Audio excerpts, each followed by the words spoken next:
Hello दोस्तों, त्रेता युग से लेकर द्वापर तक श्राप लगने पर व्यक्ति को बुरे परिणाम भुगतने पड़ते थे। श्राप एक तरह से किसी को भी दुख पहुंचाने और आत्मा दुखाने पर उक्त व्यक्ति द्वारा दिया जाता था। त्रेता युग में मर्यादा पुरुषोत्तम श्री राम को भी श्राप मिला था। यह श्राप उन्हें वनवास के दौरान मिला था। इसके फलीभूत होते ही युग का बदलाव हो गया था। श्री राम को श्राप की बात बहुत कम ही ग्रंथों में बताई गई है। आइए जानते हैं आखिर मर्यादा पुरुषोत्तम श्री राम जी को किसने और क्यों श्राप दिया था। दरअसल त्रेता युग में भगवान श्री राम को श्राप किष्किंधा कांड के दौरान मिला था। यह रामायण का वह हिस्सा है जिसमें भगवान श्री राम की मुलाकात अपने परम भक्त हनुमान जी से हुई थी। यहीं पर श्री राम को सुग्रीव मिले थे। सुग्रीव श्री राम की शरण में आए और उन्होंने बताया कि कैसे उनका बड़ा भाई बाली उन पर अत्याचार करता है, उन्हें अपने राज्य से बाहर कर देना चाहता है। सुग्रीव ने भगवान से मदद मांगी थी। इस दौरान श्री राम ने बाली के सामने सुग्रीव को भेजा और छिपकर बाली पर तीर चला दिया। इससे बाली का निधन हो गया। बाली जब मृत्यु शैया तड़प रहा तो उसने मर्यादा पुरुषोत्तम श्री राम से पूछा कि आपने छिपकर वार क्यों किया।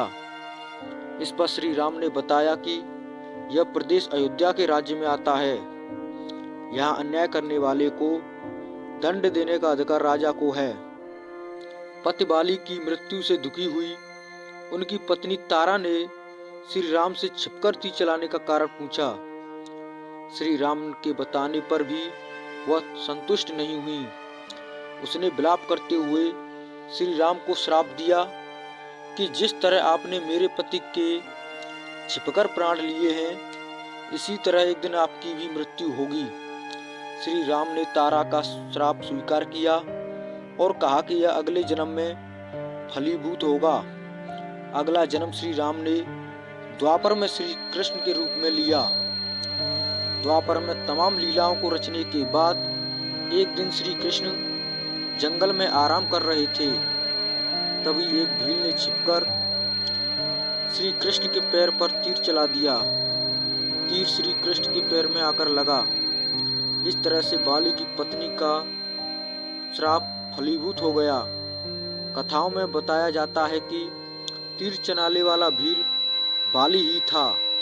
श्री कृष्ण तीर लगने के बाद गोलोक चले गए। कथाओं में बताया जाता है कि इसी के बाद कलयुग प्रभावी हो गया था। साथ ही रानी तारा के श्राप से युग परिवर्तन फलीभूत हुआ। ऐसी ही जानकारी पाने के लिए प्लीज हमारे चैनल को सब्सक्राइब अवश्य कर लें। धन्यवाद।